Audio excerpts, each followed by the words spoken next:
Voilà. Vous m'entendez? Oui. Bien, bonsoir et bienvenue à cet apéro d'éducation consacré au thème de l'éducation à la citoyenneté. Alors pour ceux qui ne seraient pas familiers avec le principe des apéros, il est simple, c'est-à-dire on essaie d'aborder un thème qui fait l'actualité de nos débats éducatifs et alors on vous propose de l'analyser en se basant d'abord sur les interventions de différents conférenciers, différents intervenants. Puis alors ensuite, durant la deuxième heure, on vous propose un débat plus ouvert avec les salles. Et puis après, pour les plus courageux d'entre vous, on vous propose de poursuivre la discussion autour d'une bière lorsque le bar sera ouvert. Voilà. Alors, les organisateurs des apéros, c'est Changement pour l'égalité. Changement pour l'égalité, c'est un mouvement socio-pédagogique qui existe depuis environ 50 ans, un peu moins de 50 ans, et qui a pour objectif premier de lutter pour réduire l'état des inégalités scolaires. Voilà. Donc, on est pour l'essentiel un collectif qui est composé d'enseignants militants, mais aussi de salariés, d'un certain nombre de permanents. Et donc cet objectif de lutte contre les inégalités à l'école, on l'envisage à travers trois biais en particulier, c'est-à-dire il y a le biais politique, notre objectif étant de constituer une force politique pour amener une transformation de notre système scolaire et pour que l'école soit davantage sensible aux conditions d'apprentissage des jeunes de milieux populaires. Et donc à ce titre, par exemple, CGE participe à des groupes de travail du Pacte pour un enseignement d'excellence. Le CGE participe aussi, par exemple, à la plateforme de lutte contre l'échec scolaire. Alors, on s'efforce aussi d'agir au sein de la classe, de constituer un espace de réflexion sur nos pratiques pédagogiques comme enseignants. On propose ici un certain nombre de formations, notamment les rencontres pédagogiques d'été, durant le mois d'août, à Namur, à la Marlagne. Et puis alors, on est aussi un lieu connu, en tout cas, pour promouvoir la pédagogie institutionnelle, un courant pédagogique parmi d'autres. Et puis alors, c'est intéressant de pointer également qu'on encourage également des partenariats entre les familles, l'école et le milieu associatif. Et donc, à ce titre, par exemple, depuis 2 ans et demi, CGE soutient un projet de coalition de parents de milieux populaires et s'efforce de travailler avec ses parents pour aborder des thématiques scolaires et pour constituer aussi une force de changement. D'ici quelques mois, je pense que vous entendrez également parler dans les médias de ce projet de coalition de parents de milieux populaires. Voilà. Alors si vous avez d'autres questions sur CGE, je vous invite à consulter notre site web, changement-égalité.be. Et alors on est aussi un lieu qui propose des études, des ouvrages, des analyses, et donc je vous renvoie vers le stand CGE qui sera ouvert juste après les interventions. Ça c'était pour la publicité. Et donc je vais rapidement céder la parole à nos différents intervenants. Je voulais simplement, avant ça, poser un tout petit peu le cadre légal de l'éducation à la citoyenneté.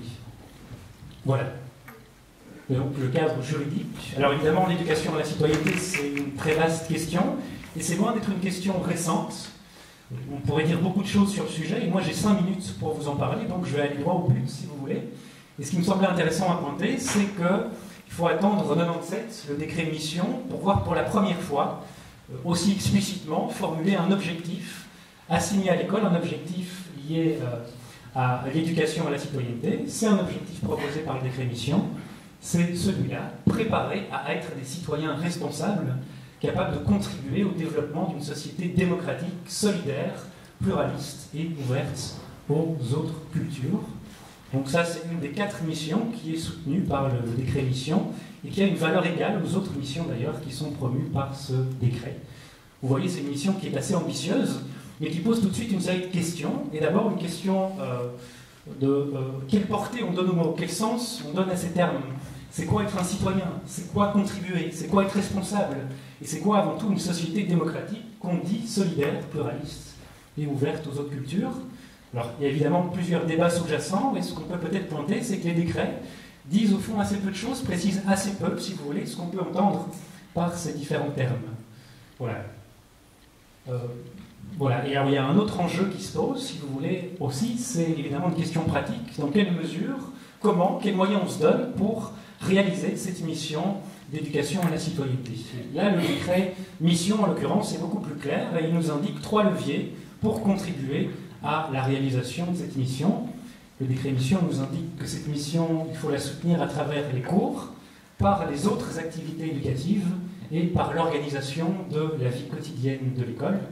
Et donc j'avais dans l'idée, dans les minutes qui vont suivre, simplement de de travailler avec vous chacun de ces axes et d'essayer de vous faire voir comment ces axes ont évolué, ont été affinés au fil du temps. Donc voilà, ce que nous dit le décret mission, c'est que préparer les élèves à devenir des citoyens responsables, actifs et critiques, ça passe d'abord et avant tout par les cours. Voilà, seulement si on se base sur le décret mission, on voit que cette mission est assez peu clarifiée. Le décret mission parle de savoir, de savoir-faire, de compétences, mais on ne voit pas très bien lesquels sont spécifiquement assignés à cette visée d'éducation à la citoyenneté. Alors c'est un débat en soi de se demander quelles sont les compétences, quels sont les savoirs qui participent évidemment à l'éducation à la citoyenneté, mais en tout cas c'est une question qui n'est pas franchement clarifiée, en tout cas à partir du décret mission. Alors il faut voir qu'il y a un affinage dans le temps, puisque en 2015, avec le décret relatif à l'éducation à la philosophie et à la citoyenneté, on voit déjà s'affiner un peu mieux, disons, les savoirs, les référentiels qui peuvent, disons, contribuer à cette mission d'éducation à la citoyenneté. Évidemment, c'est un débat en soi, ce décret. C'est aussi un débat de parler du contexte qui a vu son émergence. C'est un débat de se demander quelle forme pourrait prendre cette éducation à la philosophie et à la citoyenneté.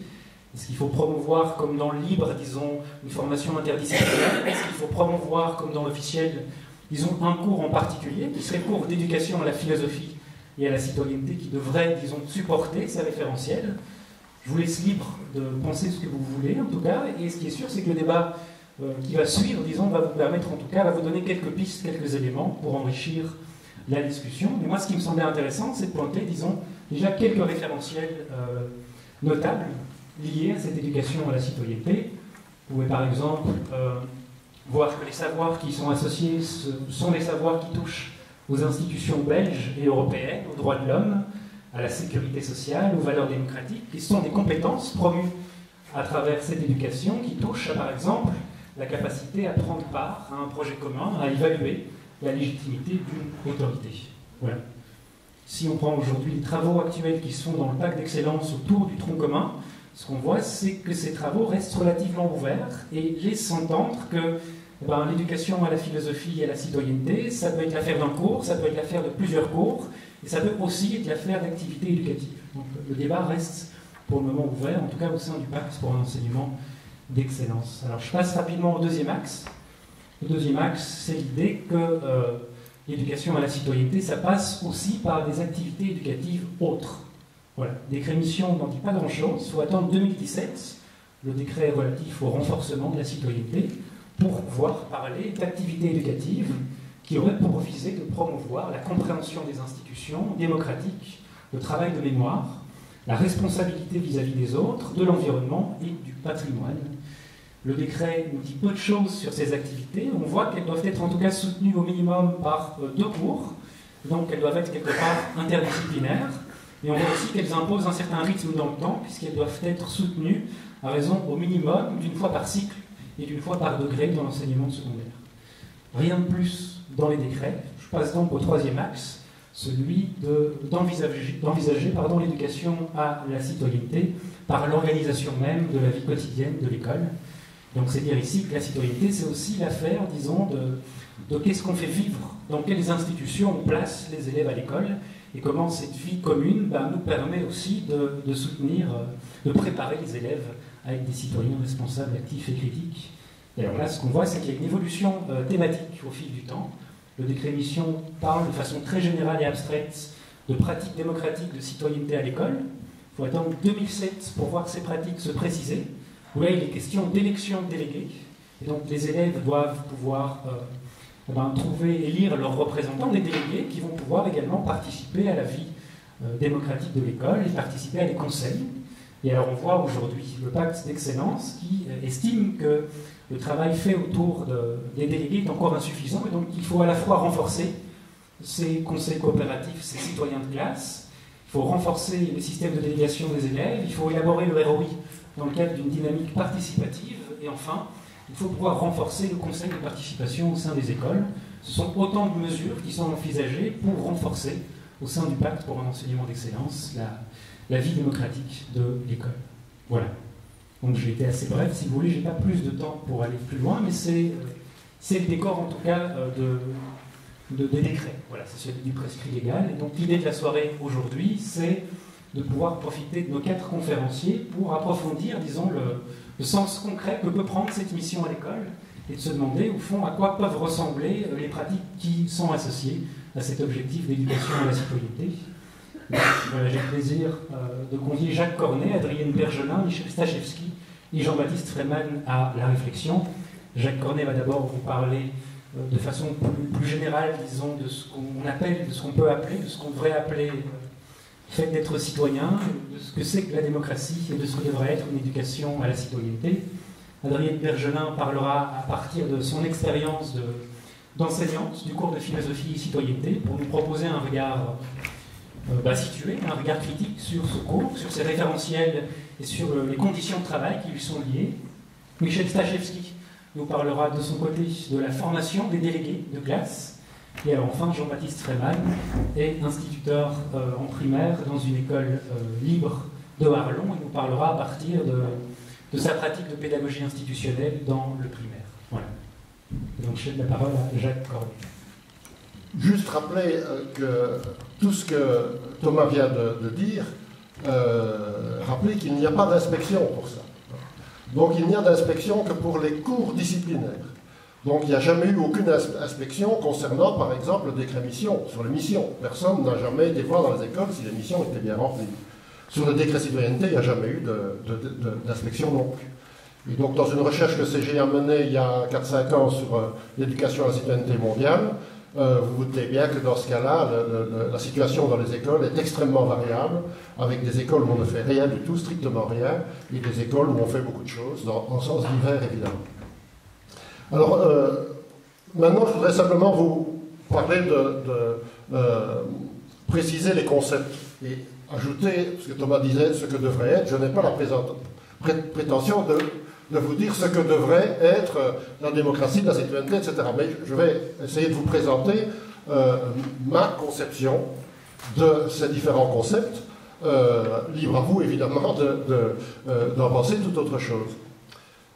Et dire que mon éclairage vient de ma formation, c'est-à-dire de la sociologie, et donc je vais parler d'éducation à la citoyenneté, mais je ne parlerai pas d'éducation à la philosophie, parce que je n'en suis pas compétent, je ne suis pas compétent, je ne suis pas philosophe. Donc mon éclairage à la sociologie, c'est à partir de la sociologie que je voudrais vous présenter tout ça. Ah d'accord, tout apparaît en même temps. Ah oui. Bon. Tu vas tenir PDF. Okay. Alors, première chose, rappeler avec une série d'auteurs que l'école a plutôt tendance à oublier, et qui sont d'ailleurs aussi des philosophes. La démocratie, pour moi, est le seul système politique qui volontairement est imparfait, inachevable, indéterminé, et donc nécessairement à réinventer ensemble constamment. La citation de Churchill, là, qui est souvent qui est un peu galvaudée, mais j'aime quand même bien, parce qu'en effet, le système démocratique est sans doute le pire de tous, justement parce qu'il est nécessairement imparfait, qu'il accepte cette imperfection, il la souhaite même d'une certaine manière. Pourquoi? Parce que c'est le seul système qui reconnaît les conflits d'intérêts, les conflits de valeurs, je me réfère à Ricoeur, la permanence de ces conflits, c'est-à-dire qu'ils ne vont pas disparaître, on ne pourra jamais les réduire de manière définitive, et en même temps, la volonté de les dépasser, du moins à titre temporaire. Et donc forcément que la démocratie est insatisfaisante, puisqu'on ne va pas arrêter de débattre, puisqu'on n'arrivera jamais à réduire entièrement les conflits d'intérêts et de valeurs, mais qu'on garde la volonté d'en débattre et de trouver des équilibres provisoires. Je voudrais rappeler aussi qu'actuellement, c'est un système démocratique, ce système démocratique est en phase de déconsolidation, comme disent une série d'auteurs. Ça signifie que plus on est vieux, et plus le pourcentage de gens qui estiment que le système démocratique est un bon système politique augmente, et plus on est jeune, plus on estime que le système démocratique est mauvais. Et donc, ça veut dire que plus on avance dans le temps, et plus la confiance dans la démocratie s'érode. C'est dans ce cadre-là, me semble-t-il, que je souhaite poser la question de la citoyenneté et de l'éducation à la citoyenneté. Car si la démocratie c'est ça, alors forcément que ça a une série de répercussions sur lesquelles je vais revenir. Et donc, pour moi, au cœur de la démocratie, il y a le concept de tension. Alors, c'est quoi une tension? C'est une opposition entre deux pôles, le pôle A et le pôle B, mais ce n'est pas une contradiction ou une opposition avec un côté positif et un côté négatif. C'est une opposition entre deux pôles positifs qui sont également désirables et qu'on voudrait poursuivre tous les deux. Mais malheureusement, ils s'excluent mutuellement. Alors normalement, la dia devait se construire. J'imagine que comme ça, c'est un peu dur à encaisser. Alors évidemment que la première tension démocratique, c'est la tension entre égalité et liberté. Alors une tension, c'est un peu comme le beurre et l'argent du beurre. On voudrait bien avoir les deux, mais malheureusement, si on vend le beurre, on a l'argent, mais on n'a pas le beurre. Et inversement, évidemment. Et donc, par exemple, dans le milieu scolaire, c'est très facile de comprendre que si on a la liberté des parents et liberté des PO, eh bien, on n'a pas l'égalité. Et le système belge est bien là pour le prouver. Et si on veut plus d'égalité, il faudra bien toucher à la liberté des parents et à la liberté des organisateurs. Cette tension, vous pouvez l'extrapoler à tous les domaines, que ce soit le rapport entre propriétaires et locataires, par exemple, etc., etc. Et donc, si on veut l'égalité, on doit perdre en liberté. Si on veut plus de liberté, on doit perdre en égalité. Alors, on peut élargir cette opposition, cette tension, à une série d'autres oppositions. Bien public d'une part, intérêt privé d'autre part, régulation publique d'un côté, régulation par le marché de l'autre, entraide à gauche, compétition à droite, solidarité à gauche, responsabilité à droite. Alors, de nouveau, j'insiste sur l'idée que les deux pôles sont également positifs et souhaitables. Qui voudrait que les membres de la société ne soient pas responsables, par exemple? Évidemment qu'on veut que chacun soit responsable et tenu par un contrat social commun, etc. Mais évidemment, plus on va vouloir responsabiliser les chômeurs, par exemple, et moins on aura de solidarité. Et plus on assurera une solidarité, plus on risque évidemment de diminuer la responsabilisation. Alors, par rapport à ces deux grands pôles, qu'on peut résumer avec socialisme d'un côté et libéralisme de l'autre, eh bien, évidemment, depuis quelques années quand même, il y a il y a un troisième terme dans les tensions, qui est le respect de l'environnement, et pour le dire autrement, la solidarité avec les générations futures. Alors, plus on sera solidaire des générations futures, et plus on risque de perdre en égalité et en liberté, et inversement, plus on gagne en égalité, regardez les gilets jaunes pour le moment, plus on gagne en égalité, et plus on risque de perdre en solidarité avec les générations futures. Et donc, avec ce schéma, pour moi, on a une manière de comprendre, peut-être 90% des débats socio-économiques que vous pouvez entendre à la radio et à la TV ou sur le net. Voilà. Et la démocratie, c'est le débat entre tous ces pôles. C'est-à-dire qu'on ne peut pas décider du jour au lendemain, voilà, la solution c'est celle-là. En ce sens, le centre n'existe pas, ce n'est qu'un cache-sexe, et cache-sexe de la droite la plupart du temps, puisqu'on sera toujours confronté à essayer d'avoir plus dans un pôle et perdre dans l'autre, et évidemment que la créativité politique est celle qui va permettre, et ça arrive, celle qui va permettre de gagner sur les deux pôles à la fois. Rapidement, d'autres tensions. Un deuxième groupe de tensions assez présent aujourd'hui également, c'est d'une part faire société, et plus on fait société, plus on risque de mettre à mal les communautés, et plus on veut du sentiment communautaire, de l'identité communautaire, plus on risque de perdre en société. De la même manière, un des grands défis dans ce domaine-là, c'est d'arriver à assurer l'égalité d'une part, mais d'autre part, à reconnaître une identité spécifique à des groupes, à des communautés, etc. Peut-être que l'exemple le plus facile, en tout cas celui qui me parle le mieux, c'est le rapport homme-femme. Comment garantir l'égalité et en même temps, comment garantir une identité féminine et masculine spécifique, ou pour le dire autrement, pour paraphraser CGE, comment faire des changements pour plus d'égalité dans la différence, ou comment faire des changements pour plus de différence dans l'égalité. Et donc là, on pourrait dire une opposition entre ce qu'on pourrait appeler le cosmopolitisme et le communautarisme. Troisième groupe, puis je m'arrêterai là pour les tensions, parce que ça fait déjà beaucoup, il y en a d'autres. Troisième groupe, c'est En résumé, est-ce qu'on veut changer la société ou est-ce qu'on veut la stabilité dans cette société? Est-ce qu'on veut conserver la société telle qu'elle est ou est-ce qu'on veut le changement? Et on ne sait pas avoir les deux en même temps, bien sûr. Alors, je rappelle de nouveau que la démocratie, c'est la recherche d'un équilibre impossible par le débat, et que dès qu'on affirme un côté au détriment complet de l'autre côté, on sort la démocratie. La démocratie, c'est l'acceptation des deux pôles, pour le dire comme ça, et d'un débat entre les deux pôles. Dès lors qu'on affirme qu'un seul pôle doit être poursuivi et que l'autre ne doit pas exister, je reviens en arrière, c'est le plus facile, à ce moment-là, on sort de la démocratie. Si on sort de la démocratie à gauche, c'est-à-dire si on ne veut que l'égalité, le bien public, la régulation publique, etc., au détriment qu'on ne veut pas de liberté, etc., alors on est à l'extrême gauche. Et on sort de la démocratie. Si au contraire, on sort côté droit, c'est-à-dire pour uniquement de la liberté, des intérêts privés, le marché, la compétition, etc., alors, non, on n'est pas dans l'extrême droite.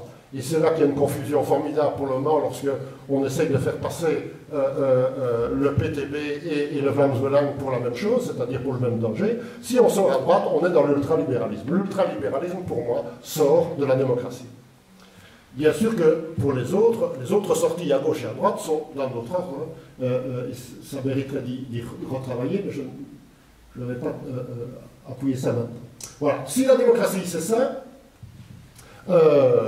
exercer sa citoyenneté, ce serait quoi? Ben, ce n'est pas s'intégrer à un modèle défini, puisque ce modèle défini n'existe pas. Puisque ce modèle défini est inachevé, imparfait, etc., etc. Puisqu'il s'agit de débattre entre des pôles, de débattre sur des tensions, il ne s'agit pas de s'intégrer à un modèle défini. Or, beaucoup dans l'éducation à la citoyenneté, dans ce qu'on voit passer, ce qui se fait dans les écoles, on pousse à s'intégrer à un modèle défini. Au contraire, pour moi, ce n'est pas s'intégrer à un modèle défini, mais c'est participer à sa déconstruction et à sa reconstruction. Pour prendre des exemples, être citoyen, ce n'est pas trier ses déchets. Ça, on va trouver dans toutes les écoles. Et quand on trie les déchets, on dit qu'on fait de l'éducation à la citoyenneté. Pour moi, non. Pour moi, exercer sa citoyenneté, c'est remettre en question les modèles de production et les modèles de consommation. Autre exemple, j'ai repris l'expression dans des programmes, dans plusieurs programmes, on présente la sécurité sociale comme un joyau à conserver et à défendre. Pour moi, ce n'est pas ça. Exercer sa citoyenneté. Exercer sa citoyenneté, pour moi, c'est s'engager dans le débat entre la solidarité et la responsabilité. Entre la pauvreté, le chômage, etc., c'est la société qui est responsable, ou bien la pauvreté, le chômage, etc., c'est la personne qui est responsable. C'est l'un ou c'est l'autre, et pour moi, exercer sa citoyenneté, c'est s'engager dans ce débat. Et donc éduquer la citoyenneté aussi, bien sûr. Alors là, ça saute encore un peu plus. Ne jamais faire confiance à Mac. Je vous le dis, il ne faut pas faire confiance à Mac. Travailler sur des PC, ça va beaucoup mieux. Donc, éduquer la citoyenneté, ce n'est pas apprendre ce qu'il faut penser. Il ne s'agit pas, or la plupart du temps, dans l'éducation à la citoyenneté, c'est ça qu'on fait, c'est apprendre ce qu'il faut penser. Pour moi, évidemment, l'éducation à la citoyenneté, j'imagine pour vous aussi, c'est apprendre à penser. Alors, quand on le dit comme ça, ben, tout le monde est d'accord, mais ce n'est pas si évident quand on regarde les programmes, quand on regarde les référentiels, on ne peut pas les regarder, mais on les regarde quand même. Quand on regarde les référentiels, eh bien, on va beaucoup aussi dans apprendre ce qu'il faut penser plutôt qu'apprendre à penser. On peut aussi dire que éduquer la citoyenneté, c'est être neutre. Pour moi, ce n'est pas ça, éduquer la citoyenneté. Pour moi, c'est s'engager et engager les élèves à s'engager, y compris différemment de l'enseignant.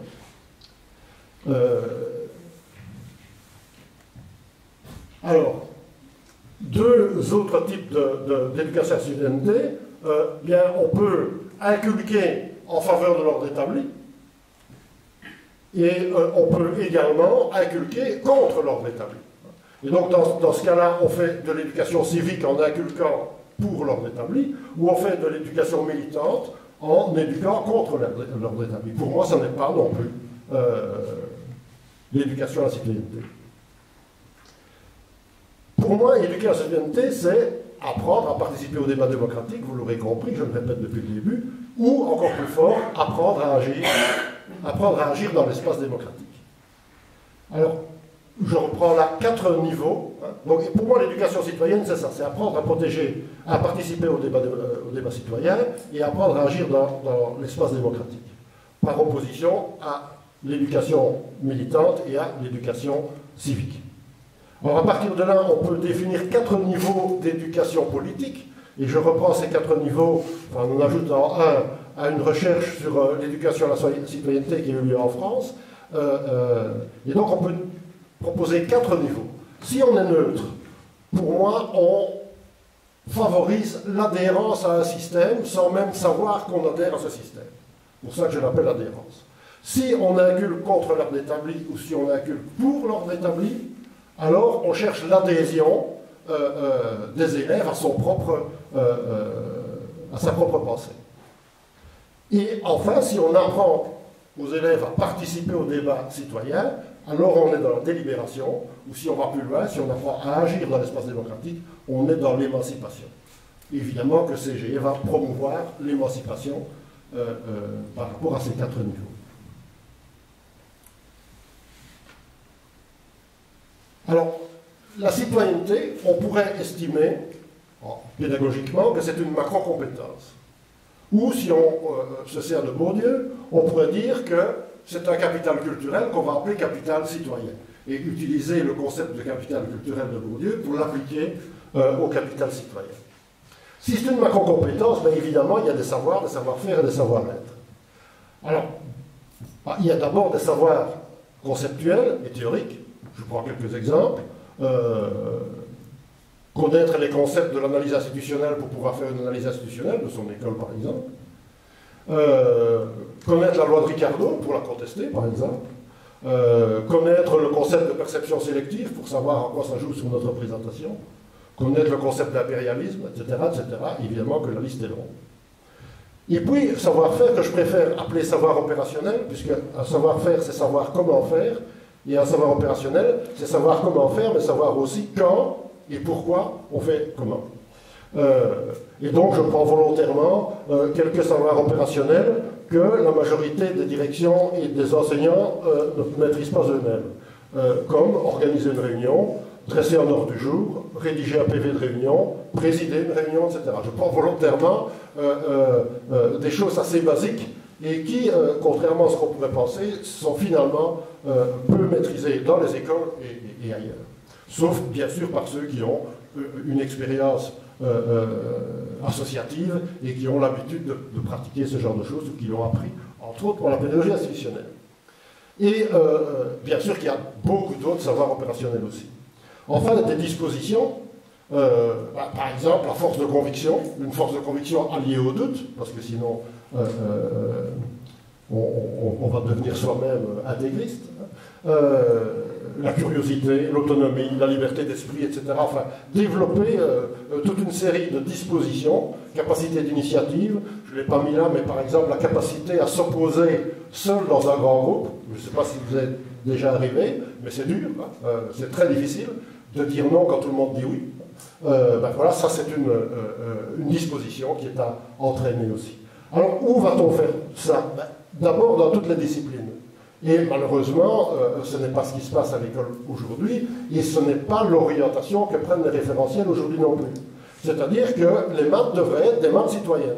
C'est quoi des maths citoyennes? Ben, par exemple, c'est la capacité à construire ou à lire un graphique en sachant que si on joue sur l'échelle des ordonnées et de l'abscisse, si on joue sur cette échelle, on peut tricher et faire passer des informations ou des impressions de manière, en trichant, si on peut dire.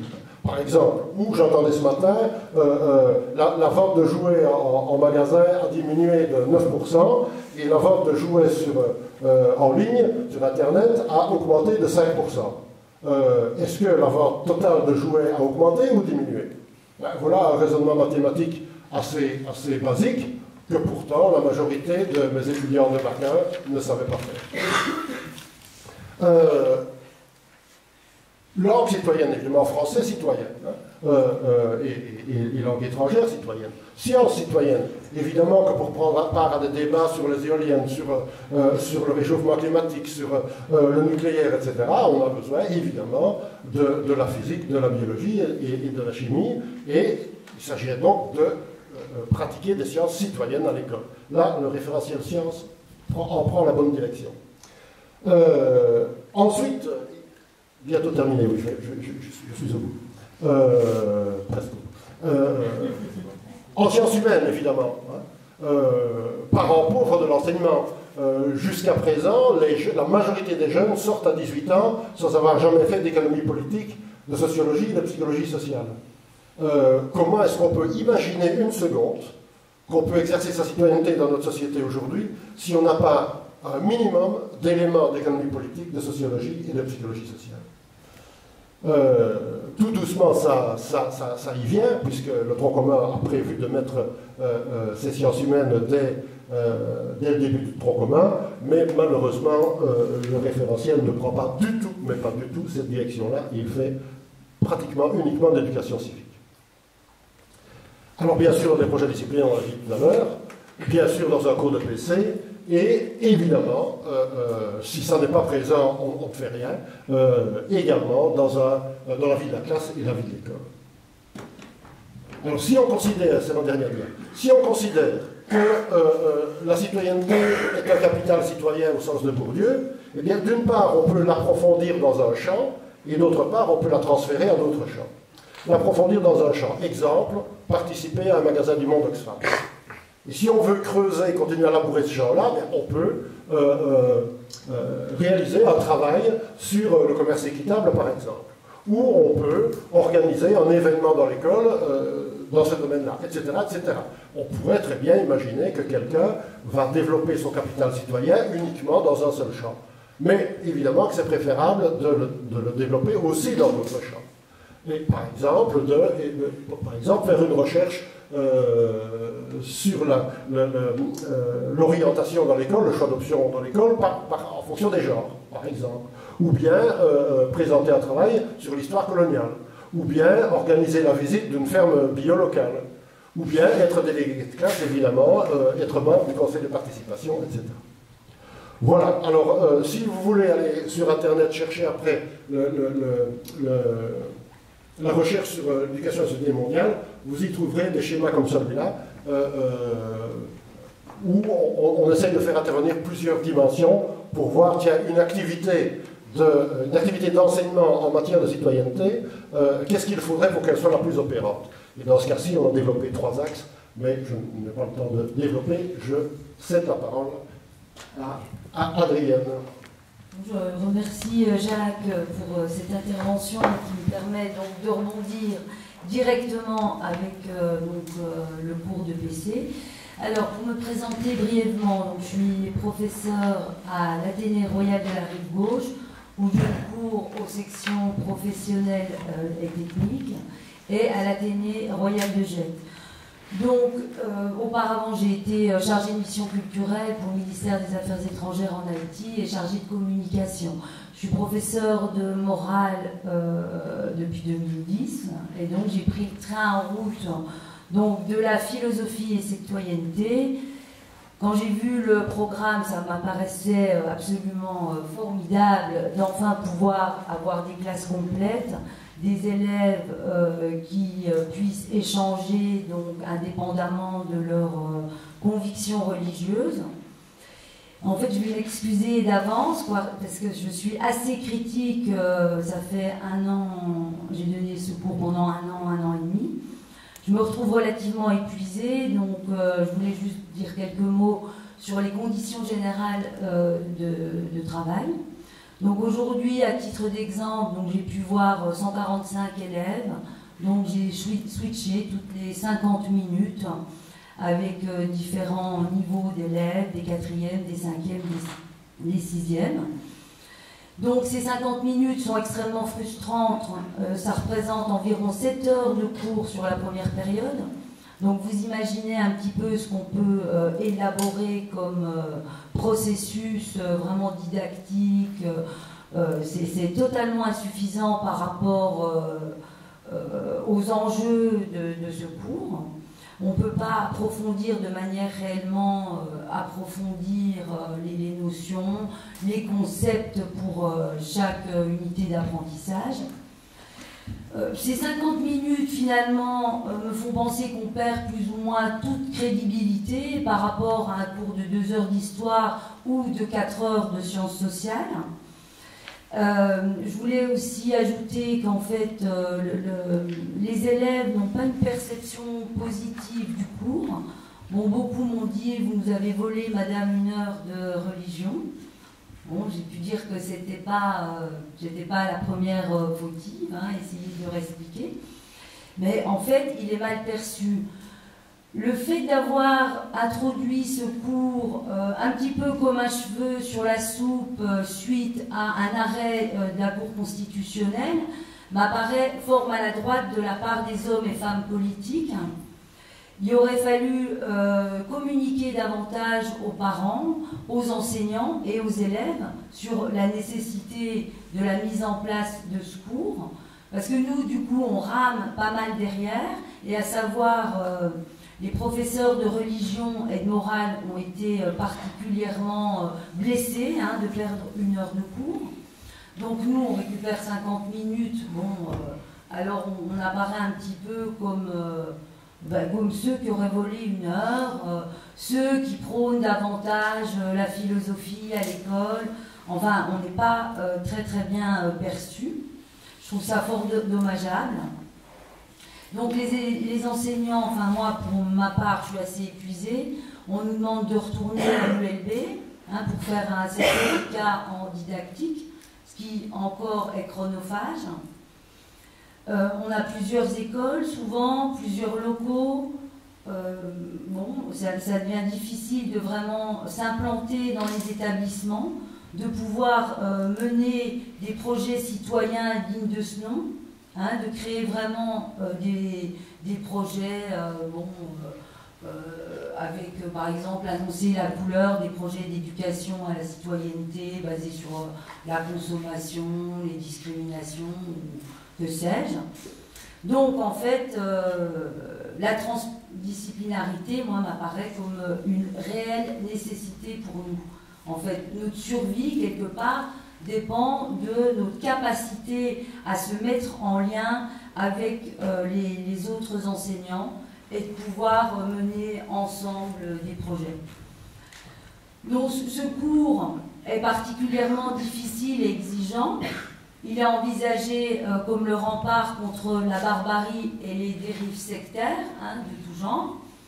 À mon sens, c'est quand même le rôle de tous les citoyens dans une démocratie que de veiller à lutter contre les extrémismes, le prosélytisme ou encore de faire barrage aux idées d'extrême droite. Donc former les élèves à la citoyenneté relève de tous les enseignants. Alors, quelle est la spécificité de notre cours? C'est qu'on doit donc former les élèves aux enjeux citoyens grâce à une démarche philosophique. Donc, ce n'est pas un cours de philosophie, on prend juste la démarche donc, qui vise à questionner et à douter. Mais quels sont les enjeux de la citoyenneté? Comme Jacques a pu nous le dire, donc ils sont d'un ordre vraiment, c'est d'ordre politique, c'est d'ordre bioéthique, d'ordre environnementaux, d'ordre culturel, anthropologique ou autre, donc c'est colossal.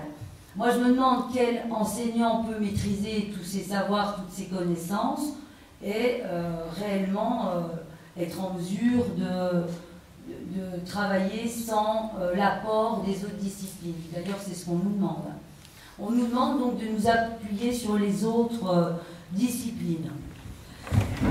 Donc, ce qui est dommage, c'est qu'il n'y ait pas eu donc, une base de données préalable où on puisse, par exemple, sur une UA comme relations politiques et sociales à l'environnement, voir à quel moment du cursus l'élève aurait pu déjà explorer des notions comme le réchauffement climatique, comme l'effet de serre, ou s'appuyer sur des prérequis. On a très peu d'heures de cours, donc on a besoin d'avoir une base sur laquelle s'appuyer pour être vraiment efficace et actif. Donc, moi, je pense sincèrement que c'est la société dans son ensemble qui est désinvestie et qui est en déficit de citoyenneté. Donc, moi, je retrouve chez mes élèves un peu d'intérêt pour la sphère politique, voire un rejet total dès qu'on aborde des questions de démocratie, de politique, l'État. On peut dire que déjà, ça ne les passionne pas, véritablement. Ils ne sont pas... on va dire qu'ils sont désabusés. Revient de manière assez systématique l'idée que nos hommes et femmes politiques sont corrompus. Donc notre tâche de pouvoir réenchanter le monde politique est difficile avec si peu d'heures de cours. Donc la remise en question finalement de notre système démocratique, donc représentatif et indirect, est vraiment au cœur des enjeux de ce cours, en fait.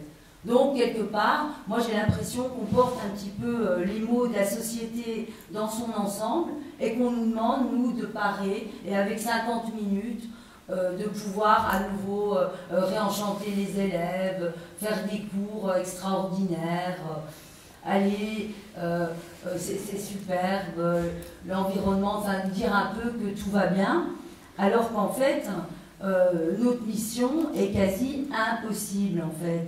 C'est invraisemblable de confier un tel niveau d'enseignement, une telle matière, je veux dire dans toute sa richesse, à un enseignant sur 50 minutes de cours. C'est comme si on a mis un petit peu tous les membres dans ce cours et on les a collés. Il y avait un membre en philosophie, bon, eh ben, on va mettre un petit peu de philosophie. Moi, j'ai une sensation de faire beaucoup de saupoudrage et je me retrouve confrontée vraiment à une absurdité parce qu'auparavant, j'arrivais à mener à bien des projets d'éducation citoyenne. Donc, par exemple, vraiment d'aller faire des visites, ateliers, par exemple, si on travaille sur la consommation responsable, de dire que chaque acte de consommation, par exemple, est un acte politique. Il faut pouvoir encore mener des projets et montrer aux élèves dans quelle mesure on vit la mondialisation, comment s'investir au quotidien et œuvrer. Et ça demande énormément de temps. Ça ne se fait pas comme ça facilement. Donc ça demande de travailler avec une équipe d'enseignants, ça demande de dégager du temps. Et ça, honnêtement, moi depuis que là je dois retourner à l'ULB, je n'ai plus le temps de réellement faire des projets. Et ça me rend un peu malade. Donc d'emblée, ce cours apparaît comme un condensé incroyable de matières très variées. Donc droit, sciences économiques et sociales, histoire, sciences, les médias. Bon, c'est clairement impossible de réaliser cette mission. Et je regrette vraiment sincèrement que ce cours n'ait pas été vraiment pensé dans un esprit de transversalité, c'est-à-dire qu'on puisse s'appuyer sur les prérequis des élèves en histoire, en sciences, etc. Donc la base de données, ça je sais qu'elle a été faite par rapport à l'éducation à la citoyenneté mondiale en Espagne. Donc des enseignants peuvent voir à quel moment du cursus l'élève va appréhender telle notion et comment il va le faire. Et donc je trouve que c'est bien quand on réappuie sur le clou, qu'on peut dire aux élèves, bon, je prends l'exemple, par exemple, je sais pas moi, la démocratie, on sait que les élèves voient la démocratie en troisième, la démocratie athénienne. Bon, honnêtement, moi je me rends compte qu'il y a une immense quantité de savoir, de connaissances qui sont dispensées par mes collègues et qui sont passées, mais vraiment, comme de l'eau sur une nappe cirée, c'est-à-dire qu'il ne reste pas grand-chose. Donc on part des fois de rien et on doit les emmener progressivement vers des concepts plutôt difficiles comme celui de l'État, la démocratie, la liberté, et ça demande du temps que de pouvoir explorer même des philosophes. Moi, il me faut 50 minutes pour explorer certains philosophes avec les élèves. On ne peut pas prendre un texte de Platon, le mythe de la caverne, ou, je ne sais pas moi, l'état de nature chez Hobbes avec l'homme est un loup pour l'homme, comprendre la création de la société, ça ne se fait pas en moins de 50 minutes. Donc sur 7 heures de cours, on n'a pas réellement le temps d'explorer les concepts et de leur donner les bagages philosophiques nécessaires, je considère, pour qu'ils soient à même de penser la société dans laquelle on vit. Donc, force est de constater donc, que ce cours nécessite d'être mis en relation, ça je leur dis et j'insiste. Donc, on parlait du réseau libre. Effectivement, moi, ça me paraît vraiment opportun que de travailler de manière transversale. Le décret mission, d'ailleurs, prône que les savoirs s'articulent entre eux pour faire sens. Alors là, je me demande exactement, nous, comment on arrive à faire sens. Avec nos 50 minutes, on est isolé, en fait. On est isolé, et en général, dans les écoles, on est seul à dispenser ce cours. On ne peut même pas aller discuter avec un autre collègue. Bon, heureusement que je peux rencontrer par ailleurs à l'ULB d'autres collègues. Donc, c'est évident que la mission de préparer chaque élève à ses responsabilités de citoyen imparties aux professeurs de CPC, selon moi, doit clairement s'inscrire dans le projet d'établissement. Donc, les difficultés que je rencontre au niveau d'état des lieux dans les filières professionnelles, c'est la maîtrise de la lecture et de l'écriture, qui sont totalement insuffisantes pour pouvoir aborder des concepts, qui nécessitent la maîtrise de la langue, hein, pour pouvoir acquérir un vocabulaire spécifique propre à la philosophie. La mise en place des dispositifs didactiques est ingérable en 50 minutes. Moi, j'avais l'habitude de travailler aussi avec des jeux, hein, pour travailler avec les élèves, par exemple, le jeu Democracy. J'imagine peut-être qu'il y en a qui connaissent, hein, comment on crée un parti politique, essayer de travailler à des problèmes d'aménagement du territoire, on les met en difficulté et ils doivent gérer avec leur parti donc les difficultés propres à la ville, et donc ils se mettent vraiment en situation. C'est impossible en 50 minutes de faire ce type d'exercice. Donc faire un colloque des philosophes, leur donner des textes, hein, en petits groupes, et puis on leur dit, allez, vous faites une petite synthèse du texte, vous le présentez à la classe. 50 minutes à nouveau ne suffisent pas. Donc on est en fait complètement bloqué par le temps qui nous est imparti. Donc, aborder certaines questions d'ordre bioéthique se révèle assez périlleux parfois avec certaines classes. Donc, aborder la question de l'euthanasie, de la GPA, du clonage. Bon, on a quand même certaines levées de boucliers et donc on se ramasse un petit peu, les élèves sur le dos qui ne comprennent pas vraiment pourquoi on vient avec ça, en fait. Donc, les pistes, moi je souhaiterais en fait, c'est que des partenariats soient réellement annuels entre l'établissement scolaire et par exemple des hautes écoles, hein, par exemple l'IEX, pour réellement venir en support, en soutien aux enseignants de philosophie et citoyenneté pour travailler l'éducation aux médias, qui selon moi, c'est pareil, nécessiterait quand même 1 heure, 50 minutes semaine. Hein, l'éducation média, pour moi, c'est un cours à part entière. Donc, c'est encore une de nos UA. Hein, on a tout plein d'UA comme ça qui nécessitent finalement 50 minutes à chaque fois.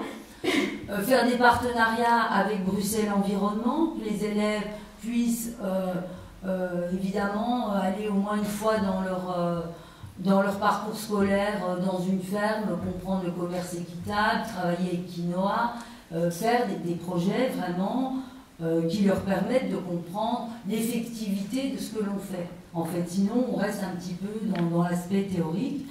Pour la justice, aller au palais de justice, rencontrer, il y a des tas de programmes hein, qui existent, avocats dans l'école, travailler avec Amnesty International ou le CNCD. Donc voilà, pour conclure, en fait, moi je prône donc l'établissement soit d'un cours pur et simple de philosophie, qui, à mon sens, permet de former quand même des citoyens, parce que ça leur permet de s'interroger, de douter, de voir que des gens ont pu penser le monde, que les questions sont les mêmes. Hein, c'est simplement le contexte souvent qui change, mais ces pensées sont encore vives et d'actualité. Hein, Platon, Aristote, les philosophes des Lumières, ou peuvent nous aider à penser le monde dans lequel on vit, peuvent encore nous éclairer. Et effectivement, hein, le cours est quand même un petit peu dogmatique, hein, dans la mesure où on doit quand même prôner le modèle de la démocratie, tout en le remettant en question, puisqu'on est dans une démarche philosophique du doute. Donc, pour conclure, hein, simplement, je dirais que la démocratie représentative donc, traverse une vraie crise, mais qui nous oblige, nous, à s'organiser, à nous organiser, à essayer donc de créer des projets, des nouvelles formes de démocratie plus délibérative avec nos élèves. Mais moi j'avoue que j'ai mes limites et que franchement j'en appelle aux hommes politiques pour vraiment soit créer un cours de 2 heures, soit réellement inscrire la citoyenneté dans les projets d'établissement. Voilà. Merci. Bonjour. Donc j'ai un quart d'heure pour vous parler d'une aventure qui a duré 13 ans. Voilà. Donc je vais vous parler en fait, j'ai intitulé ça Vie et mort d'un projet délégué. Donc je vais pas parler de la formation des délégués, mais d'un projet des délégués de classe. Et je vais essayer en plus d'en tirer quelques enseignements. Donc vous avez vu sans doute que j'ai aussi été prof d'histoire et de sciences sociales, donc ce qui fait que j'ai été plongé dans l'éducation, la citoyenneté pendant toute ma carrière, qui est finie depuis 1 an et demi. Voilà. Alors ce projet, je vous le décris. Ah oui, je vous signale qu'il se trouve en fait dans ce petit bouquin qui est là, qui est en vente, Pratique démocratique à l'école, et l'article est signé d'un certain Jérôme Bosch, mais c'est moi. Hein,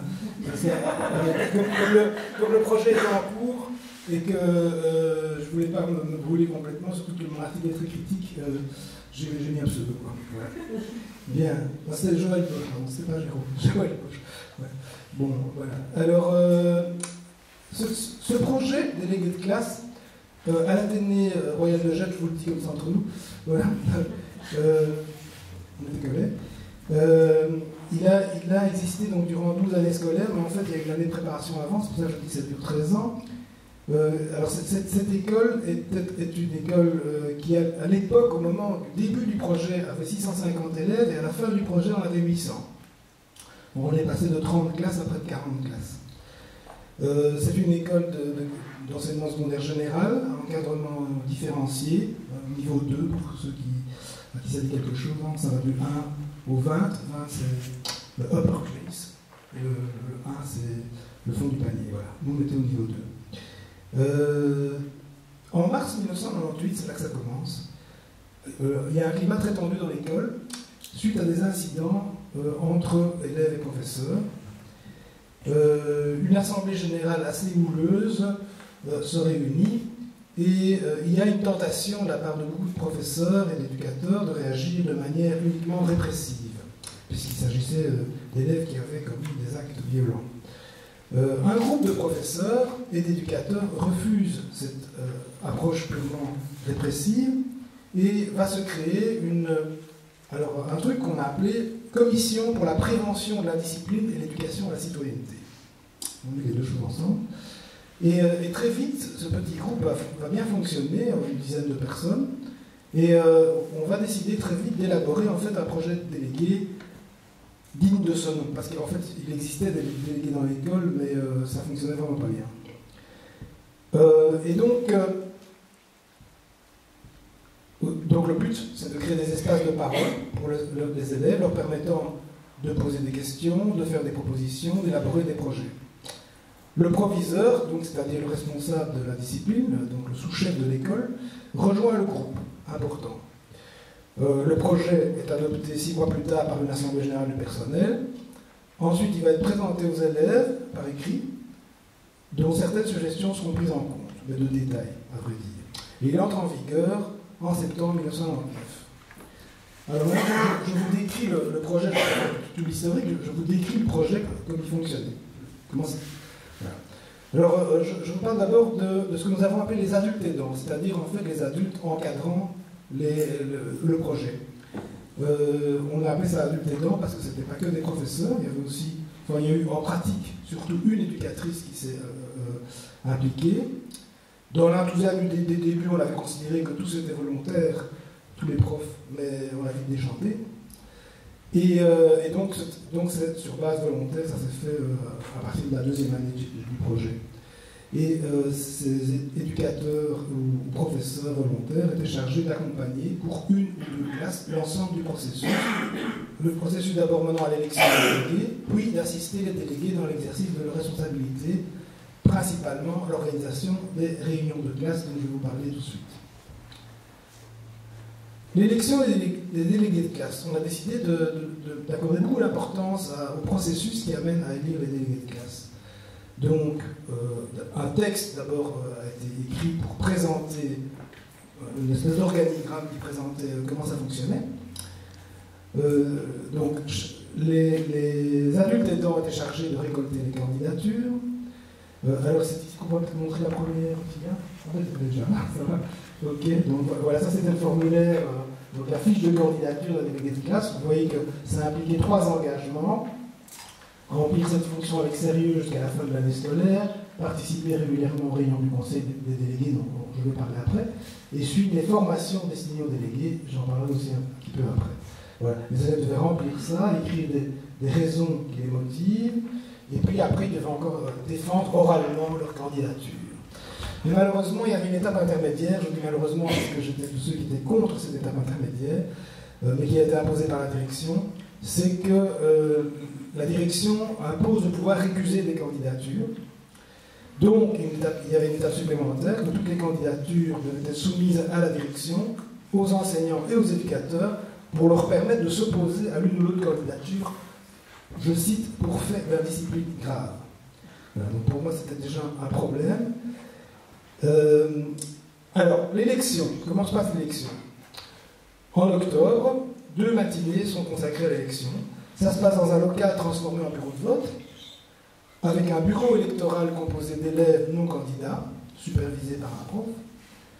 Il y avait bien sûr vote secret, l'isoloir, et dans la foulée du vote, le dépouillement, la proclamation des résultats, la remise d'un cahier de classe dont j'en parlerai aux nouveaux délégués élus.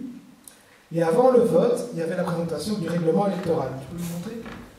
Bon, on n'a pas le temps de lire ça, mais vous allez pouvoir avoir l'ensemble des documents, hein, donc vous pourrez le lire à votre aise si vous voulez. C'est juste pour vous montrer que c'était quand même quelque chose d'assez élaboré et on passait un bon quart d'heure à expliquer les règles du jeu, de l'élection.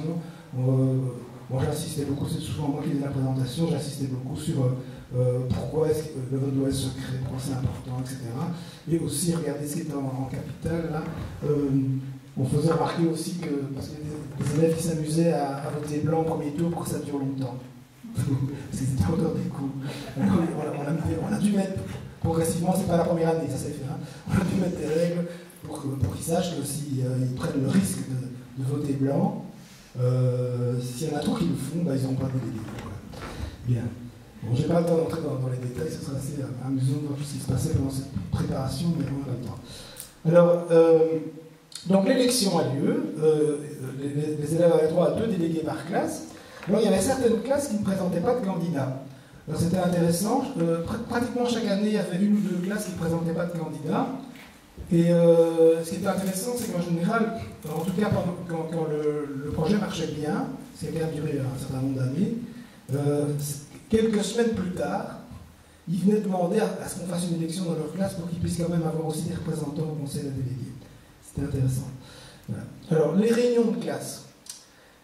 Il était prévu dans l'organigramme de l'école qu'il y ait 3 réunions ordinaires par an. Après, je parlais de réunions extraordinaires. Durant 1 heure de cours. Donc, pas en dehors du temps de cours, mais pendant les heures de cours. On s'est battu pour ça et on l'a obtenu. Choisi d'un commun accord entre l'adulte aidant, les délégués de classe, et éventuellement un autre professeur s'il était impliqué, puisque dans certains cas, il fallait trouver une heure et que certains professeurs qui n'étaient pas les adultes aidants de la classe étaient parfois concernés par cette heure de cours-là. Objet de ces réunions, discuter de problèmes internes à la classe, problèmes relationnels entre élèves par exemple, problèmes relationnels entre élèves et certains professeurs, des questions d'organisation, d'entraide, etc. Ça, c'est les aspects internes à la classe. Et puis aussi discuter de sujets dépassant le cadre de la classe, des questions qui concernent la vie dans l'école, des propositions plus générales, des projets. Tous ces sujets-là devant être transmis au conseil des délégués, dont j'en parlerai après. Un des délégués était président de séance et l'autre secrétaire. Et le secrétariat se faisait dans le cahier de classe qu'ils avaient reçu au moment de leur élection, qui était la mémoire en fait de ces réunions. Les réunions supplémentaires pouvaient être organisées, elles étaient d'abord pour rendre compte du suivi des demandes et des propositions, suivi du conseil des délégués par exemple, pour régler un problème urgent parfois, etc. Je signale que les réunions de classe avaient toujours lieu, les réunions de classe ordinaires avaient toujours lieu la semaine qui précédait le conseil des délégués, puisqu'il s'agissait de préparer le conseil des délégués dont je vais vous parler. J'espère que vous suivez.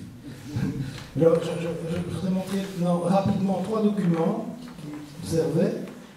Montrer le suivant, voilà. Donc ça, c'était un document qu'on demandait à chaque élève. Donc chaque élève participait en pouvant remplir ce document s'il avait un problème à soulever concernant la classe, en proposant des solutions si possible, s'il avait un problème concernant l'école, et s'il voulait proposer un projet.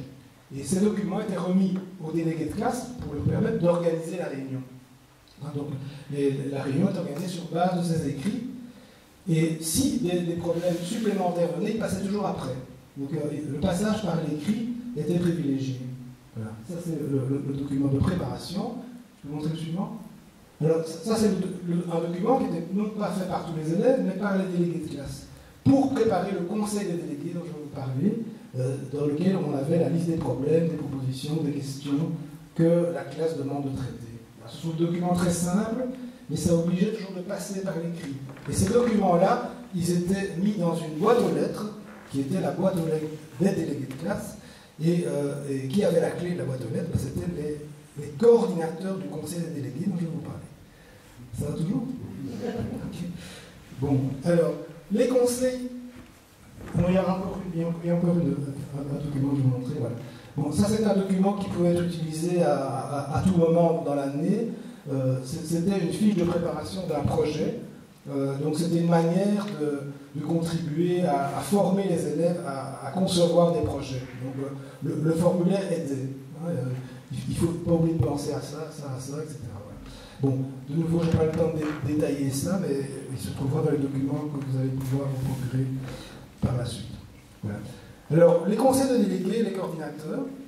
Donc, il y avait un conseil de délégué du premier degré et un conseil de délégué des deuxième et troisième degrés. Ça faisait, quand il était au complet, en gros, à peu près 2 fois 30 élèves. Donc, c'est quand même déjà des groupes assez importants. Ils étaient réunis d'office 3 fois par an. En fin d'après-midi. Alors là, le compromis, c'était que ça commençait à la dernière heure de cours, donc ça empiétait un petit peu sur les cours, et ça pouvait se prolonger une heure suivante. Et ces réunions donc, avaient lieu la semaine qui suivait les réunions de classe ordinaire. Les missions essentielles, c'était élaborer des propositions et des projets concernant la vie de l'école, ou poser des questions aussi, qui étaient rapportées après à la direction de l'école ou aux autres adultes concernés. Et lors de la première réunion, il y avait une élection au vote secret de 2 coordinateurs plus 2 suppléants pour le premier degré et de 2 coordinateurs plus 2 suppléants pour les deuxième et troisième degrés. Et donc, cet ensemble-là, donc ces 8 personnes, formaient la coordination du conseil des délégués. Alors, ces coordinateurs avaient la plus grande responsabilité, donc je liste rapidement leur responsabilité. Donc, leur responsabilité était de préparer les réunions des conseils délégués sur base des demandes et propositions transmises par écrit par les délégués de classe via les fiches de préparation que je vous ai montrées du conseil délégué, qui étaient déposées en principe dans la boîte aux lettres des délégués ou parfois remis directement au coordinateur. Ils devaient assurer la présidence et le secrétariat de ces réunions, donc en faire des comptes rendus. Ces comptes rendus devaient être affichés à un panneau des délégués de classe, qui était un panneau bien protégé derrière une vitre avec une clé. C'est eux qui avaient la clé. Et c'était dans un endroit très visible de l'école. Et comme ça, tout le monde pouvait consulter les comptes rendus. Mais en plus, les délégués de classe étaient censés, je dis étaient censés parce que ce n'est pas toujours fait, recevoir une copie dans les 2 jours qui suivaient la réunion d'un conseil. Par la suite, ça s'est fait tout par email. Mais n'oubliez pas qu'on a commencé en 1999. Voilà. Il devait aussi, ces coordinateurs, veiller au suivi des décisions prises par les conseils des délégués, c'est-à-dire faire suivre les demandes, faire suivre les projets, etc. Il devait assurer la coordination entre les 2 conseillers délégués, donc il fallait qu'ils se voient, parce que parfois il y avait des demandes communes. Il fallait veiller au bon usage du panneau des délégués, et il fallait assurer la représentation des conseils des délégués auprès de la direction. C'était eux qui étaient les intermédiaires entre les autres délégués et la direction. Et ils étaient encadrés dans leurs tâches par le professeur coordinateur, en l'occurrence moi. Alors, un mot à propos du professeur coordinateur. Il était désigné par la direction de l'établissement, il était chargé de la coordination et du suivi de l'ensemble du système, et en pratique, il préparait la plupart des documents, organisait l'élection des délégués et des coordinateurs, encadrait les coordinateurs, fournissait aux adultes aidants l'information et les documents nécessaires à l'exercice de leur mission, il gérait un classeur, plus tard, des communications se faisaient par email, donc en fait, il s'agissait à la fois de coordonner les élèves, mais aussi de coordonner les adultes aidants. Et il coordonnait aussi les formations de délégués, dont je vais vous parler juste après. Donc, après avoir exercé cette fonction bénévolement durant 3 années, ce professeur, moi non, s'est vu octroyer 2 périodes de cours de ballet pour ce faire. Pour les obtenir, j'ai dû revendiquer. Je trouve ça normal, je pense comme ça. Voilà. Alors, je mentionne encore les réunions bilan et perspective. Ces réunions avaient lieu 1 fois par an au mois de mai. Et c'était l'occasion de faire le point sur comment fonctionnait le système, qu'est-ce qui avait bien marché, qu'est-ce qui n'avait pas bien marché, et proposer des améliorations éventuelles. Donc les délégués de classe y étaient invités, et tous les adultes aidants étaient invités. Je dois quand même dire que les adultes aidants étaient peu présents dans ces réunions. Il y en avait chaque fois, mais pas la majorité. La majorité ne venait pas, puisque tout ça était bénévole. Et ça se faisait en plus en dehors des heures de cours, cette réunion-là. Alors, un petit mot sur les formations, pour terminer avant de faire une petite critique. Donc, tous les nouveaux délégués de classe, comme vous l'avez peut-être vu sur le formulaire qui est passé trop vite, devaient accepter de suivre une formation obligatoire de 2 jours. Jusqu'en 2006, cette formation a été subventionnée par le ministère de l'Éducation et donnée par des formateurs spécialisés extérieurs à l'école. Puis le ministère supprima ces subventions. Justement, tiens, l'année où fut promulgué le décret citoyenneté dont on a bien parlé tout à l'heure, 2007, j'ai d'ailleurs interpellé la ministre Arena à l'époque à ce sujet, qui n'a pas su quoi me répondre. Et en fait, qu'est-ce qu'on a fait nous, puisqu'on trouvait que cette formation était absolument indispensable? Eh bien, 6 professeurs volontaires ont suivi une formation qui, elle, était financée, puisque c'était une formation d'adultes, pour devenir eux-mêmes formateurs délégués de classe. Et donc, ce sont des profs de l'école volontaires qui ont assuré cette formation dans l'école, mais en dehors des classes. On les a trouvés à un endroit qui faisait moins classe. On trouvait un rituel pour qu'ils oublient un peu qu'on était profs. C'était un peu bancal, mais enfin, on y est arrivé. Alors, encore un petit mot sur les adultes aidants. Ils se sont régulièrement fait proposer des moments de réflexion collective à propos de l'exercice de cette mission particulière, sous la supervision de formateurs spécialisés qu'on avait pu inviter. Mais on n'a pas pu les obliger à faire ça. Du coup, certains d'entre eux ont exercé cette fonction sans aucun échange significatif avec leurs homologues, avec les autres adultes aidants, et donc ça a entraîné un manque de cohérence dans l'action des adultes aidants. Voilà, je ne sais pas où on est dans le temps, mais c'est maintenant que je vais commencer à analyser. Je dois faire court. Je vais essayer d'aller à l'essentiel. Alors, les éléments positifs, c'était les réunions de classe, parce que les réunions de classe, c'était vraiment des lieux de parole où tout un trop-plein pouvait s'exprimer, des questions pouvaient être posées. Elles ont vraiment réussi à améliorer souvent les relations à l'intérieur des classes et des relations entre des groupes classes et certains professeurs, grâce à l'action des délégués, mais aussi parfois des adultes aidants qui aidaient, qui faisaient office de médiateurs, ce qui n'est pas évident quand il s'est avec des pairs, PAIS. Voilà, mais dans certains cas, ça a bien marché. Alors, pour ce qui concerne l'école tout entière, voilà quelques exemples de ce que les conseils de délégués ont obtenu au fil du temps. Vous allez voir, c'est très hétérogène et c'est un peu de tout. Alors, j'ai listé un petit peu. c'est pas complet évidemment. L'autorisation pour les élèves en jour de renvoi de participer au contrôle prévu à cette date, c'est-à-dire l'interdiction d'attribuer une note nulle pour ces contrôles. Autrement dit, pour éviter la double peine. Voilà. Ça, c'est une chose qui est obtenue. Alors, vous allez voir, c'est un tout autre ordre. Les personnes chargées de la vente des gaufres à la récré doivent être munies de gants en matière plastique. Mais c'était très important pour les élèves. L'interdiction pour les membres du personnel de fumer dans des endroits de l'école fréquentés par les élèves.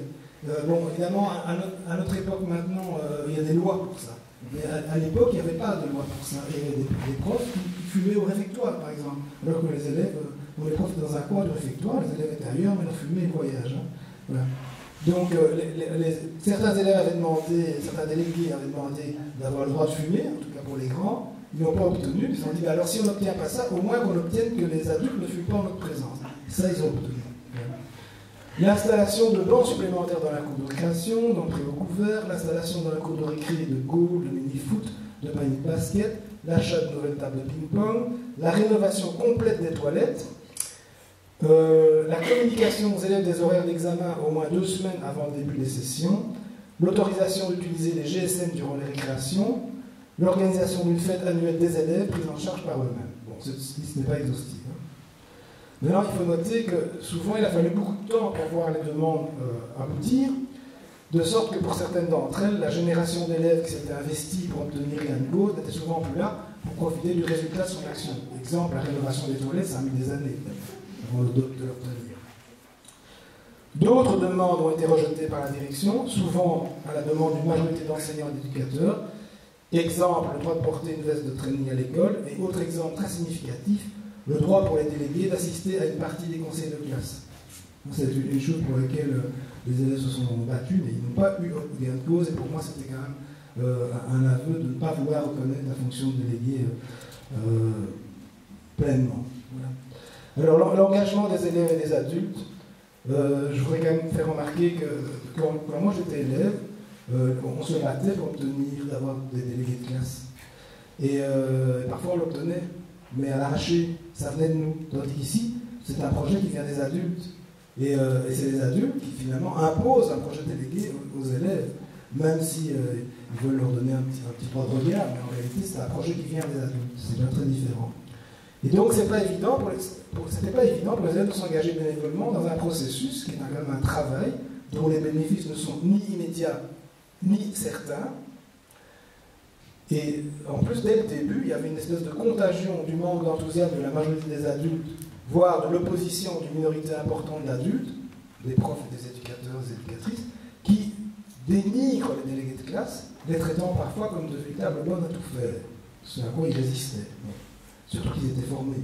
Ils savaient qu'ils n'étaient pas des bonnes à tout faire. Ensuite, et ça c'est un point crucial qui va expliquer la mort du projet, donc je sais que maintenant il y en a un autre dans l'école, c'est le changement de direction, avec une nouvelle direction pas du tout enthousiaste. Donc, en fait, sur papier, la nouvelle direction disait « Ah oui, c'est très bien, il faut ça », d'autant plus que le décret arrivait. Mais en réalité, les demandes et propositions issues des conseils délégués ont de moins en moins été accueillies positivement, souvent rejetées sans explication, à tel point que des choses qui avaient été obtenues par les conseils délégués quelques années précédentes étaient supprimées par la direction, sans que celle-ci ne prenne même la peine d'expliquer ce retour en arrière aux représentants des élèves. Vers la fin, de plus en plus d'élèves en ont souvent conclu que dans leur école, le projet délégué, c'était parler pour rien ou cause toujours du m'intéresse. Et c'est aussi ce qui a amené le professeur coordinateur, c'est-à-dire toujours moi, à finalement démissionner pour ne plus cautionner un projet devenu, à mes yeux, contre-productif. Le projet s'est d'ailleurs arrêté net à ce moment, ce qui prouve qu'il n'était plus porté par l'équipe. Donc le jour où j'ai amené ma démission, le projet s'est arrêté et il n'a pu reprendre que quand il y a eu une nouvelle direction. À ce moment-là, il a recommencé avec d'autres personnes devant d'ailleurs. Voilà. Sans être opposé à ce type de projet, un grand nombre de collègues ne s'y sont pas investis comme adultes aidants, car ils ne se sentaient pas capables, c'est ce qu'ils disaient. Cela leur aurait demandé de changer fortement de posture par rapport à celle qu'ils adoptaient en tant que prof ou éducateur. Un autre élément expliquant les réticences d'une partie importante des enseignants et des éducateurs, c'est que, c'est qu'il n'y avait pas de représentation équivalente pour les adultes sur le plan pédagogique. Personnellement, je m'étais battu dans une autre école pour qu'on fasse un équivalent au niveau enseignant, c'est autrement dit qui est une sorte de conseil d'école où on était représenté démocratiquement les enseignants et démocratiquement les élèves. Ça manquait. Alors évidemment, le professeur disait pourquoi est-ce qu'eux, ils ont droit à des représentants élus, etc. Et nous pas, sauf au niveau syndical, mais c'est pas la même chose. Voilà. La dernière chose que je voudrais dire, enfin je pourrais en dire plein, mais je vais laisser tomber les 3 pages qui suivent, c'est que les enseignants les plus sceptiques face au projet délégué étaient ceux qui croyaient le moins en la capacité des élèves issus de familles socio-économiquement défavorisées, puisque je vous rappelle que c'est dans ce milieu-là qu'on travaillait, encore plus s'ils étaient d'origine étrangère, il y avait aussi le racisme, à s'approprier des compétences complexes. Ils parlaient régulièrement d'élèves limités, attribuant le plus souvent ces limites au milieu familial dont sont issus ces élèves et aux supposées carences de l'enseignement fondamental dont ces élèves sont issus. Pour ces enseignants, et parfois pour ces directions, ce n'était peine perdue d'essayer de faire de ces élèves des citoyens actifs et responsables, surtout pas avec ceux qui avaient déjà fait preuve d'indiscipline par le passé. Bon, je m'arrête parce que je sens. Voilà, bonsoir à tous. Je vais essayer de ne pas être trop long. Voilà. D'abord, je voudrais vous présenter mon cadre de travail à l'Institut Sainte-Marie. Vous voyez, c'est un grand bahut, 8 classes maternelles, 16 classes primaires, plus de 800 élèves en secondaire. Ce qui fait que moi, je vais vous présenter l'éducation citoyenne dans ma classe, parce qu'il n'y a pas dans l'école. On n'a pas encore le délégué de classe, délégué d'école, etc. Ça n'existe pas encore. Sûrement aussi, je rejoins tout à fait Michel, dû au manque de formation des enseignants qui ne se sentent pas à l'aise pour lancer ce genre de projet. C'est une école libre parce que libre d'imposer 2 heures de religion catholique. Le CEGEC a négocié qu'on garde nos 2 heures de religion catholique et donc de faire le cours de citoyenneté philosophie de manière transversale. Et donc c'est les titulaires qui sont chargés de faire ce cours. Donc moi j'y ai vu une magnifique opportunité de justifier une activité qui auparavant était un peu clandestine, parce que je pratiquais déjà un peu la pédagogie institutionnelle, mais de manière un peu cachée. Voilà. Ne rien dire comme on fait, donc moi je vais parler plus de ce que je fais. Parce que je pense qu'il y a plein de manières de pratiquer l'éducation citoyenne. Bon, je vais vous parler de la mienne. Alors, ben voilà, ne rien dire de ce que nous avons fait. Ça veut dire ne pas faire d'éducation citoyenne si nous ne vivons pas directement avec les enfants. Voilà, j'ai décidé de faire de ma classe une classe coopérative pour donner vraiment du sens au vivre ensemble. Alors, bon, c'est mon tout premier PowerPoint, donc je ne savais pas comment faire un atomium, etc. Donc j'ai fait vraiment comme je pouvais. Et donc l'idée là, c'est d'avoir un atomium, comme Fernand Horry le présentait, c'est-à-dire que les différentes institutions, comme les responsabilités, le Quad 9, texte libre, les ateliers, et évidemment le conseil, doivent être liés les uns aux autres. Parce que si on veut juste faire un conseil de classe sans mettre en place les autres institutions, on va être conduit en tribunal. Si on ne donne pas du grain à moudre au conseil, il tourne dans le vide et remoue beaucoup de misère. Et évidemment, le conseil sert à traiter tout ce que vont apporter les institutions. Alors le conseil, dans ma classe, les élèves peuvent écrire pendant toute la semaine, quand ça leur chante, des 3 types, je veux dire, de mots qui doivent chaque fois signer. On est responsable de sa parole, bien évidemment, et on doit en répondre. Donc soit, les photos, je suis désolé, je pensais que ça passait mieux. Écrire pour proposer, alors vu que c'est des élèves de 4e primaire, donc 9-10 ans, certains n'ont pas spécialement l'habitude d'écrire, etc. Donc j'aurais mis des débuts de phrases pour les aider, parce que j'ai remarqué qu'en début d'année, ils avaient des difficultés. Donc je propose qu'on fasse, je demande, j'aimerais bien, je pense qu'il serait judicieux d'écrire un bonheur. Je félicite, j'adore, j'aime, j'apprécie particulièrement, je remercie. Ce qui me met en joie, c'est... Et alors, les tourbillons. Donc c'est écrire pour résoudre un problème. J'ai un problème avec... Et toujours à sortir d'une demande. Et je demande. Là, comme ça, on amorce déjà une partie de solution. Souvent, ça démine déjà pas mal. Ou alors, simplement, j'ai besoin d'aide pour... Ou je m'oppose, ça c'est un peu plus dur, mais je demande. Donc tous les lundis, on fait un conseil de classe, donc là la disposition est en cercle évidemment, et c'est moi qui établis l'heure du jour, parce que en 4e primaire, ils ne savent pas encore trop faire ça. Je détermine le temps aussi, je suis très strict là-dessus, ce qui permet d'avancer et de pouvoir traiter tous les points. Donc voilà, chacun à son tour prend la parole, etc. On se respecte à ce niveau-là, c'est le suivant. Alors voilà, le conseil, évidemment, on va faire les lois de la classe. La première loi, quand on est arrivé le 1er septembre, je leur dis, notre contrat de base, la loi 0, c'est qui est plastifié, qu'on ne peut pas bouger, c'est que nous sommes là pour travailler ensemble. Tout le reste, on va pouvoir décider ensemble. Évidemment, on ne peut pas décider d'amener le PS4 et de faire un super tournoi, ça ne prend pas dans la loi 0.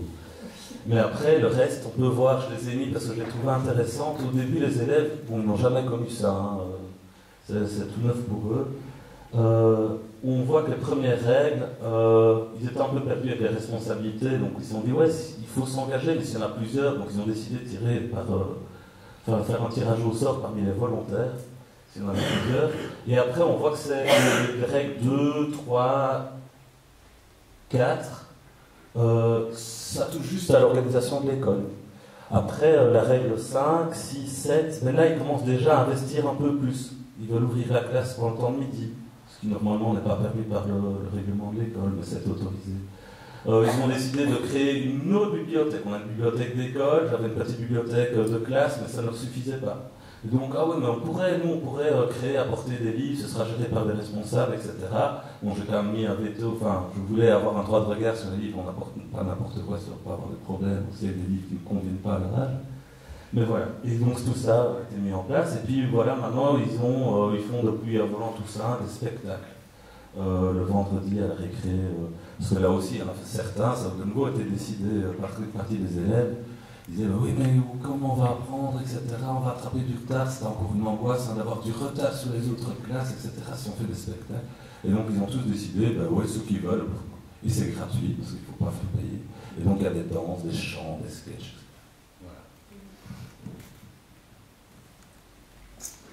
Les responsabilités, donc ça, la responsabilité, de nouveau, il y a s'engager dans une responsabilité, si minime soit-elle, il y a les responsables à l'image des langues.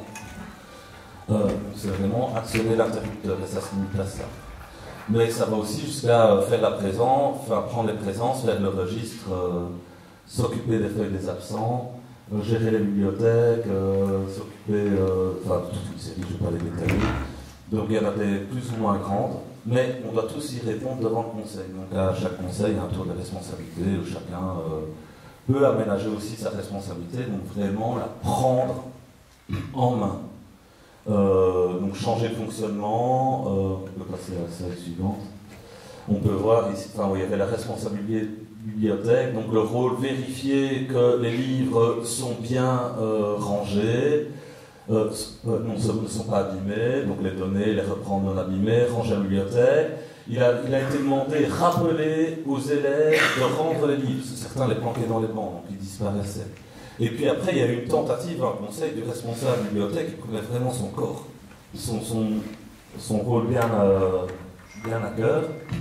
D'ailleurs, il était félicité pour ça. Et donc, à un moment donné, il a demandé au conseil l'autorisation de fouiller les bancs. Et donc là, voilà, c'était une tentative de pouvoir, mais évidemment qui a été refusée. Voilà. Et ça, des tentatives de pouvoir, de prise de pouvoir, évidemment, il y a eu des demandes de création de responsabilité, par exemple, maintien de l'ordre, ou chef de rang. Donc ils pourraient permettre de punir ceux qui se décalent du rang, qui se font un peu trop à la traîne, etc. Évidemment, tout ça n'a pas pu être pris en charge. Alors le texte libre, ça c'est assez magnifique, au même titre que le code 9 ou les devoirs au choix ou les petits exposés, ça porte plusieurs noms selon les courants pédagogiques de vie. Donc c'est une ouverture extraordinaire sur le monde, une porte ouverte comme ça, une communication libre qui vont permettre de se poser des questions, d'intéresser les élèves, de faire des trucs que moi je n'avais pas du tout prévu. Mais donc ça suscite l'intérêt, ça suscite parfois aussi le débat, et parfois c'est animé. Ça permet aussi de voir, de comprendre que pour les enfants, je rappelle 9-10 ans, que ce qu'ils vivent à la maison, c'est pas partout pareil. Donc ça c'est très intéressant. Et pour moi enseignant, le fait d'entendre qu'un tel n'a pas dormi de la nuit parce que sa petite sœur qui a pleuré, etc., et qu'il ne faut pas l'ennuyer, et qu'un tel vit des situations difficiles, etc., ça permet à l'enfant d'être vraiment sujet, de bien le connaître et de pouvoir faire. Voilà, donc la pédagogie institutionnelle, une remise en question perpétuelle, un peu comme ta définition de la démocratie. C'est une recherche perpétuelle de ce qui opère et de ce qui dysfonctionne. Parce que je pense que le tout, c'est pas de vouloir changer de posture. Il faut que s'assurer qu'on ne fasse pas de mal, quoi. Ne pas nuire, en tout cas le moins possible. Et je pense que c'est certainement pas miraculeux, l'API. Mais l'avantage, c'est que on reste pas seul. Il y a toute une série de rencontres, des stages, des journées organisées, des équipes de praticiens assez ouvertes qui permettent, quand on a des questions, quand on se pose des choses, de pouvoir essayer de se dépatouiller avec tout ça, parce que c'est pas tout de mettre ça en place, il faut pouvoir s'en sortir. Et le fait de rencontrer ces gens, etc., souvent ça pousse à écrire, et écrire ça permet d'avoir du recul. Et voilà, je vais clôturer par ça en disant que moi j'ai une note assez positive de cette mission d'éducation à la citoyenneté, en tout cas ça me passionne. Je trouve qu'il y a moyen de faire des choses extraordinaires avec les enfants, mais évidemment il faut pouvoir avoir le temps et de pouvoir vivre avec les enfants. J'ai la chance de pouvoir vivre toute la semaine avec eux. Voilà.